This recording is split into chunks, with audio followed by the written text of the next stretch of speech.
Welcome to Learner Bee. I am Shivani Chauhan. इस video में हम देखेंगे class 10th Hindi course B की एक जो काव्य खंड है उसका बिहारी के दोहे। इसका एक्सप्लेनेशन हम पूरा देखेंगे। तो पहला दोहा है, सोहत उड़ो पिटू पिटू पिटू श्याम सलोने गात। अब मनौ नील मणि सैल पर आतप परनौ प्रभात। तो पहले इसके जो है शब्द के अर्थ देख लेते हैं। तो देखिए, जो सोहत है, सोहत का मतलब होता है अच्छा लगना। आड़व का होता है धारण करना। पीतू मतलब पीला, धारण करना मतलब पहना हुआ। पटु होता है वस्त्र। श्याम यानी कि सांवला, जो हल्का सा सांवला कलर होता है। सलोने मतलब सुंदर। गात होता है शरीर। मानव मतलब मान गए हैं, मानो। नीलमणि सैल, नीलम मणि का पर्वत। आतपु यानी कि धूप, परनव यानी कि पड़ा है, प्रभात यानी कि सूर्य, सुबह का समय। तो ये देखिए इन शब्दों के मतलब हैं। तो अब इसका भावार्थ देख लेते हैं। प्रस्तुत दोहे में नायक की नील छवि पर पीले वस्त्र की शोभा का वर्णन किया गया है। कवि बिहारी भगवान श्री कृष्ण की भव्य शोभा का वर्णन करते हुए कहते हैं, तो ये जो है श्री कृष्ण के लिए जो ये दोहे लिखे गए हैं उनकी शोभा में या उनकी तारीफ में। वो कहते हैं कि श्री कृष्ण ने अपने सुंदर श्यामल शरीर पर पीले वस्त्रों को धारण कर रखा है। इस अनुपम वेश में वे इस प्रकार सुशोभित हो रहे हैं जैसे प्रातकालीन सूर्य की किरणों की आभा नीलम मणि पर्वत पर पड़ रही हो तथा संपूर्ण वातावरण उस छटा में अलौकित हो। तो देखिए, इसमें यह हमें बोला गया है, श्री कृष्ण के बारे में बता रहे हैं कि श्री कृष्ण के जो है, श्री कृष्ण का रंग जो है वो सांवला है। उन्होंने पीले रंग के जो है वस्त्र पहने हुए हैं और पीले रंग के वस्त्रों में वो बहुत ही ज़्यादा सुंदर लग रहे हैं। ऐसा लग रहा है जैसे सुबह सुबह नीलमणि पर्वत पर सूरज की जो है वो किरणें पड़ रही हों।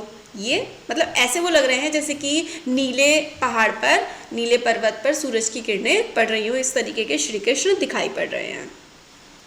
कहलाते एकत बसत अहि मयूर। तो कहलाते का मतलब होता है व्याकुल। एकत मतलब एकत्र, बसत मतलब निवास करना, अहि होता है सर्प, मयूर होता है मोर, मृग बाघ, मृग मतलब हिरण और बाघ तो टाइगर होता है। जगतु जगत यानी कि संसार। जगतु तपोवन सौ कियो। तपोवन होता है वह वन। 100 कियो, ठीक है, वन जहाँ पर तपस्वी रहते हैं। 100 मतलब सा मतलब के जैसा। दीर्घ दांत, भीषम मतलब बहुत ज़्यादा गर्मी। निदात मतलब ग्रीष्म ऋतु यानी कि गर्मियों का मौसम। तो इसका क्या मतलब है दोहे का, देखिए जानवरों का। प्रस्तुत दोहे में कवि अत्यधिक गर्मी के कारण वन्य जीवों में समाप्त हुए बैरभाव और उनके कारण उत्पन्न हुए आपसी सौहार्द के भाव को वर्णित करते हुए कहता है कि ग्रीष्म ऋतु में प्रचंड प्रभाव के कारण चारों ओर अत्यधिक गर्मी का प्रकोप है। मतलब जो है दोहे में कहा गया है कि बहुत ज़्यादा गर्मी का मौसम है और सारे के सारे जो जंगल के जानवर हैं वो गर्मी से काफ़ी ज़्यादा परेशान हैं। ऐसे वातावरण में सर्प, मोर, हिरण, बाघ जिनमें परस्पर स्वभावगत शत्रुता होती है, वे भी आपसी शत्रुता को भूलकर साथ साथ अहिंसक रूप से निवास कर रहे हैं। तो मतलब इतनी ज़्यादा गर्मी है कि एक्चुअल में तो ये सारे जानवर एक दूसरे से मतलब क्या होते हैं, लड़ाई करते हैं, एक दूसरे को खाते हैं। मगर इतनी गर्मी है कि ये सारे के सारे जानवर भी आपस में अब प्यार से रह रहे हैं। ऐसा लग रहा है मानो संपूर्ण वन प्रदेश का हिंसक वातावरण तपोवन की भूमि के रूप में परिवर्तित हो गया है। अर्थात अत्यधिक गर्मी के कारण सभी वन्यजीव शांत हैं और सभी अहिंसक बनकर एक साथ रह रहे हैं। तो इतनी गर्मी हो रही है, इतने ज़्यादा सारे जानवर परेशान हैं कि आपस में वो एक दूसरे को परेशान नहीं कर रहे हैं और अच्छे से रह रहे हैं गर्मी के कारण। दोहा तीसरा वाला जो है, बतरस लालच लाल की मुरली धरी लुकाई। तो बसरत यानी कि बात करने का आनंद। सौह करो बहनु हंसे दैन कटे नटी जाई। तो बसरत मतलब बात करने का आनंद यानी कि बात करने की खुशी। और यहाँ पे ये जो है लाल यानी कि श्री कृष्ण को बोला गया है। बालक होते हैं ना, लाल बोलते हैं उनको। लुकाई मतलब छिपाना। सौह मतलब शपथ लेना, कसम खाना। बौहनु मतलब बाहों से, जो हमारी आईब्रोज होती हैं। दैन मतलब वापस करना। नटी जाए मना करना, मुकर जाना। तो तो देखिए इसका मीनिंग क्या निकल के आ रहा है। प्रस्तुत दोहे में भक्ति एवं श्रृंगार का अद्भुत संगम बिहारी की काव्य प्रतिभा का प्रमाण है, तथा इसमें राधा गोपियाँ तथा एवं श्री कृष्ण के मनोरम भावों की झांकी प्रस्तुत है। बिहारी कहते हैं, श्री कृष्ण से वार्ता सुख प्राप्त करने को उत्सुक गोपी ने भगवान कृष्ण की मुरली को छुपा दिया। एक ओर वह कृष्ण के सामने बांसुरी न चुराने की सौगंध खाती हैं और दूसरी ओर भावों के माध्यम से हंसने लगती हैं और संकेत भी देती हैं कि मुरली उन्हीं के पास है। परंतु श्री कृष्ण मुरली देने को कहते हैं तो वो मना कर देती हैं कि मुरली उनके पास नहीं है। गोपी कृष्ण से ऐसा व्यवहार इसलिए करती हैं जिससे वह अधिक से अधिक समय श्री कृष्ण के साथ रह सकें और उनसे अच्छी बातें कर सकें। मतलब श्री कृष्ण जो है गोपियों से पूछते हैं कि क्या मेरी मुरली तुम्हारे पास है, तो गोपियां मना कर देती हैं और इशारों इशारों में हंसती भी हैं। वो ऐसा गोपियां इसलिए कर रही हैं ताकि ज़्यादा से ज़्यादा समय गोपियां कृष्ण के साथ बिता सकें। तो मतलब ज़्यादा समय कृष्ण के साथ बिताने के लिए गोपियाँ ऐसा कर रही हैं कि उनके पास बांसुरी नहीं है।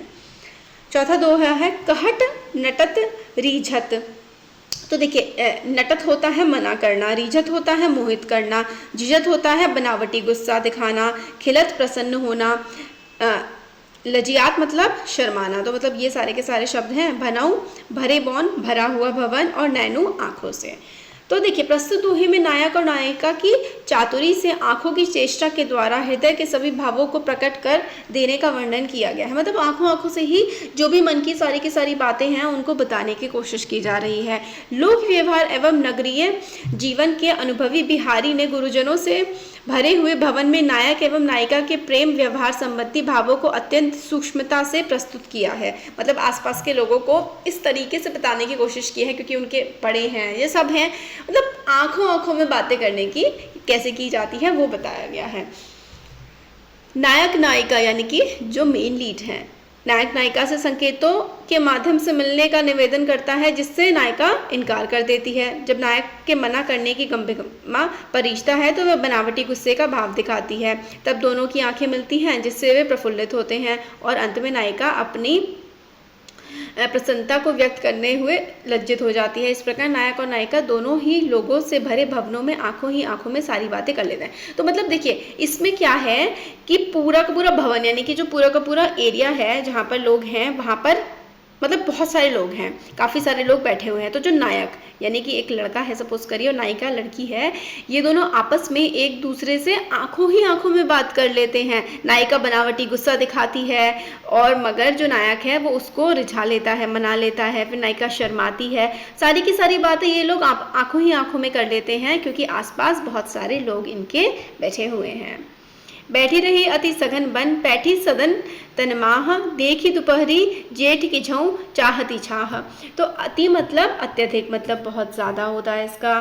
सघन मतलब घना, वन जंगल होता है। पैठी मतलब प्रवेश करना। सदन तन भवन में यानी कि भवन के अंदर, घर के। माझ मतलब बीच, भीतर अंदर। जेठ मतलब ग्रीष्म ऋतु, छाँव छाया।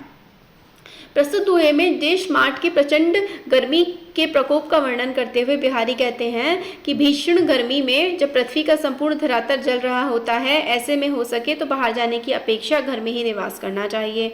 सूर्य की तीक्ष्ण किरणों के प्रभाव के कारण कहीं भी छाया के दर्शन नहीं होते। ऐसा लगता है मानो छाँव में भी छाँव की आवश्यकता है। यानी कि इतनी ज़्यादा गर्मी होती है जब, तो घर में रहना चाहिए क्योंकि घर के अंदर भी क्योंकि छाँव होती है, धूप तो होती नहीं, मगर छाँव में यानी कि हम धूप से अलग है, उसके बावजूद भी हमें लगता है कि हमें और थोड़ी छाँव मिल जाए, थोड़ी ठंडक मिल जाए। अतः ऐसा लगता है कि ज्येष्ठ यानी कि जो गर्मी का महीना है उसकी भीषण गर्मी से त्रस्त होकर छाँव की आशंका में या तो सघन वनों में जाकर बैठ गई है अथवा लोगों के घरों में छिपकर बैठ गई है। तो छाँव भी मतलब इतनी गर्मी है कि एक और शेड ढूंढ रहा है कि थोड़ा सा ठंडक तो मिल जाए। छठा दोहा है कादत। कादत का मतलब होता है कागज। कादत पर लिखत न बनत, मतलब कागज पर लिखा नहीं जाता। कहत संदेशु लजात, मतलब जो संदेश है वो लजा करके शर्मा करके कहते हैं। कहे सबू तैरो हिये मेरे हिये की बात, तो अपनी लजा कर अपने हृदय की बात नहीं बता पा रहे हैं। तो बनत मतलब असमर्थ होना। संदेशु संदेश कहिए कहना और हियो हृदय। तो प्रस्तुत दोहे में बिहारी ने नायिका की विकल मनोस्थिति, उनकी दुविधा और उनके लजाने आदि संबंधी वियोग पक्ष का अत्यंत सटीक शब्दों में मार्मिक चित्रण किया है। तो बहुत ही कम वर्ड्स में जो नायिका की मतलब जो फीमेल है बंदी जो प्यार करती है किसी से, वो अपनी बात को नहीं कह पा रही है या फिर कहने में शर्मा रही है, तो वो किस तरीके से शर्मा रही है, क्या कहना चाहती है, ये बिहारी कहने की मतलब बिहारी हमें अपने दोहे के में बता रहे हैं। नायिका अपने प्रिय को अपने मन की स्थिति से परिचित कराना चाहती है, परंतु अनेक प्रयासों के बाद भी वह असफल रही है। बिहारी कहते हैं कि अत्यधिक पसीना, कंपन और अश्रुपात के कारण नायिका अपने प्रिय को संदेश लिखने में असमर्थ है और अपने हृदय के भाव को दूत के माध्यम से संदेश रूप में व्यक्त करने में उसे लज्जा आती है। अतः वह अपने प्रिय से कहती है कि विरह की इस स्थिति में तुम्हारा हृदय ही मेरे हृदय की सारी बातें कह देगा, क्योंकि मेरी और तुम्हारी स्थिति एक जैसी ही है। तो वो कह रही है कि मतलब वो इतनी ज़्यादा घबरा गई है, उसको इतना पसीना आ गया है, उसके मतलब हाथ नहीं चल रहे हैं। वो पहले लेटर्स ट्रांसफ़र होते थे ना, कोई इसको भेजता था उसको भेजता था कि इसको दे देना, इस टाइप से दूध को भेजा जाता था। तो वो ये सब करने में जो है ना जो नायिका है, एक्ट्रेस या फिर आप कह सकते हैं जो लीड है, जो लड़की है, उसको शर्म आ रही है, अपने मन की बात बताने में लज्जा आ रही है। तो वो ये चाह रही है कि जो जिससे वो प्यार करती है वो मतलब बिना बोले ही बात को समझ जाए। नेक्स्ट दोहा है, प्रगट भय द्विजराज कुल। तो प्रगट मतलब प्रकट होना, द्विजराज होता है ब्राह्मण, और चंद्रकुल या फिर ठीक है वंश होता है जो लीनियज चली आती है।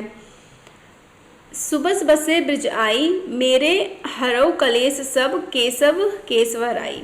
तो बसे मतलब बसना, किसी जगह रहना। कलेश होता है दो, केशव यानी कि कृष्ण की, केशवराई मतलब बिहारी के पिता। तो वो आप क्या कह रही हैं आगे, इस दोहे में के दो अर्थ हैं, पिता के प्रसंग में एवं कृष्ण के प्रसंग में। प्रस्तुत दोहे में कवि भगवान कृष्ण का रूपक अपने पिता केशव राय से करके उनसे अपने कलेशों को दूर करने की प्रार्थना करता है।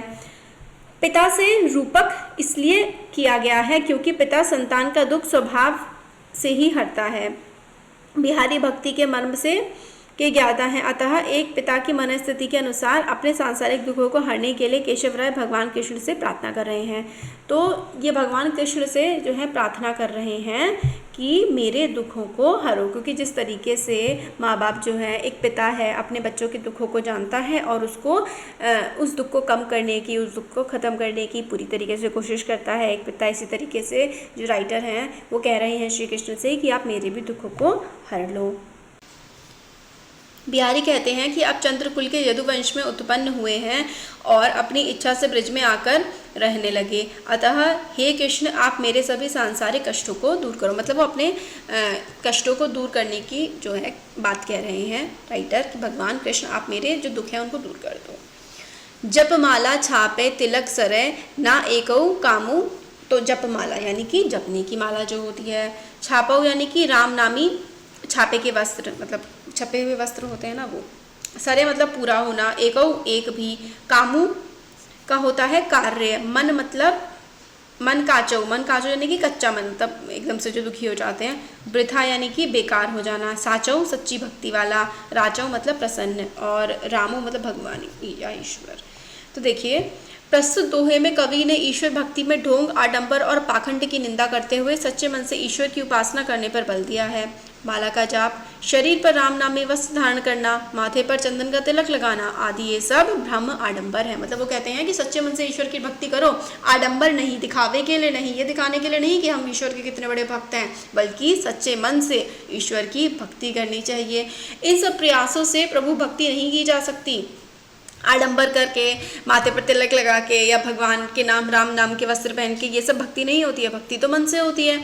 कच्चे मन वाले व्यक्ति ही व्यर्थ की बातों की ओर आकर्षित होते हैं। राम तो सच्चे मन की भक्ति से ही प्रसन्न होते हैं, अर्थात ढोंग और पाखंड से प्रभु की प्राप्ति संभव नहीं है। उन्हें तो केवल शुद्ध और पवित्र मन से ही प्राप्त किया जा सकता है।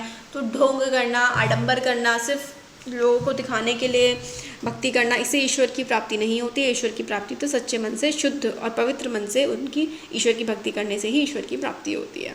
तो ये थे दोहे। होपफुली आपको वीडियो पसंद आया होगा। Thank you.